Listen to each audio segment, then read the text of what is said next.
cycle of the werewolf.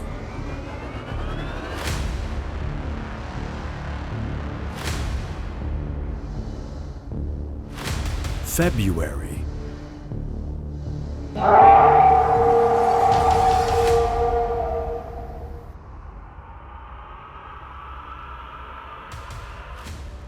Stella Randolph is dreaming of love. She is lying in her small virgin's bed. There is a cold blue light coming in her bedroom window. It is the light of a St. Valentine's Day moon.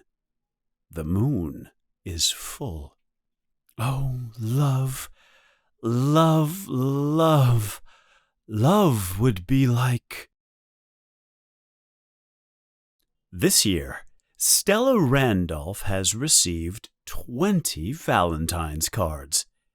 One from Chris Hemsworth, one from Ryan Gosling, one from Idris Elba, even one from Harry Styles. They are on her vanity dresser across the room from her. The cold blue light from the moon illuminates them. She sent all the cards to herself this year, just like she has done every year. Love would be like a kiss at dawn, or the last kiss at the end of a romance story. Love would be like roses when the sun goes down. The people in Tarker's Mills laugh at her. Yes, they do. Small boys make jokes behind her back.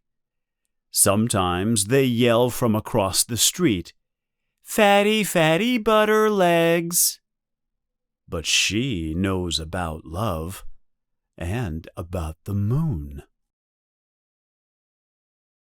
The small store she owns is slowly failing, and she weighs too much. But now, on this night of dreams, with the cold blue light of the moon coming through her window, she believes that love is still a possibility.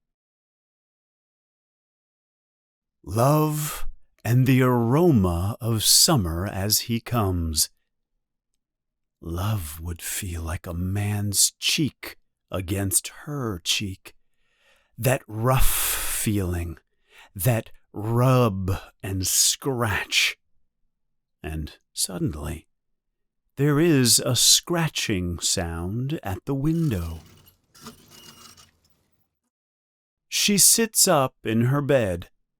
The cover falls away from her large breasts.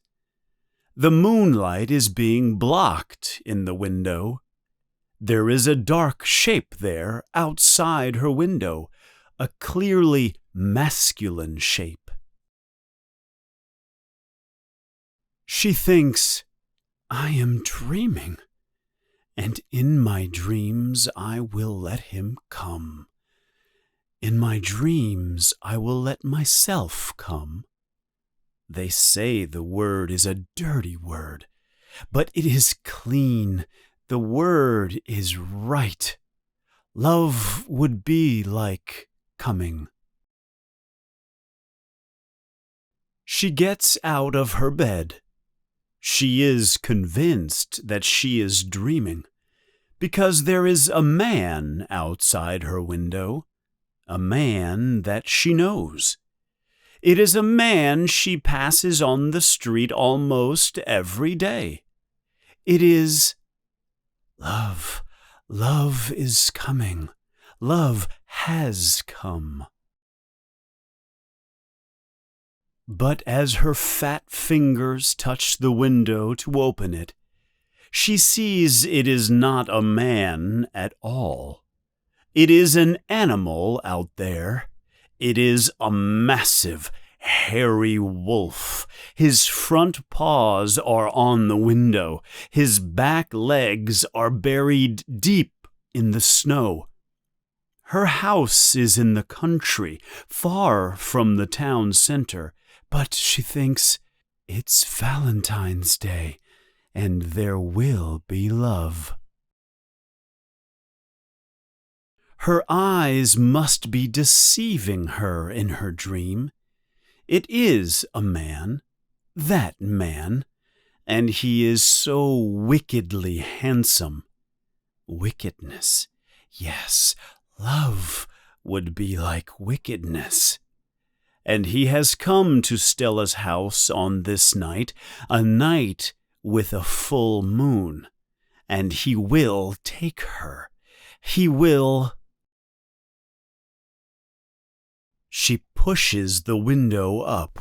The cold wind blows in quickly through the open window.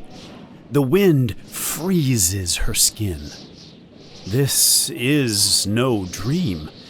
The man is gone, and with a deep sensation of loss, she realizes he was never there.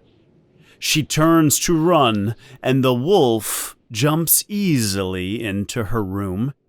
It shakes itself, and a cloud of snow fills the room. But love is like a scream. She remembers Arnie Westrom, the man who worked on the railroad, the man who was ripped to pieces a month before. But she remembers too late. The wolf walks towards her. Its eyes are glowing yellow with lust. Stella Randolph steps backwards slowly towards her small virgin's bed. The back of her fat knees hit the bed, and she falls onto it. The cool blue moonlight shines in the beast's fur. The moonlight turns its fur silver. On her vanity dresser, the Valentine cards move from the wind coming in through the window. One of the cards falls from the dresser. It moves back and forth in big arcs as it falls slowly to the floor. The wolf puts its paws on the bed, one on either side of her head. She can smell its breath. Its breath is hot. Hot, but not unpleasant. Its yellow eyes look into her eyes.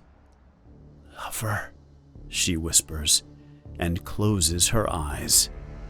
It falls onto her. Love is like dying.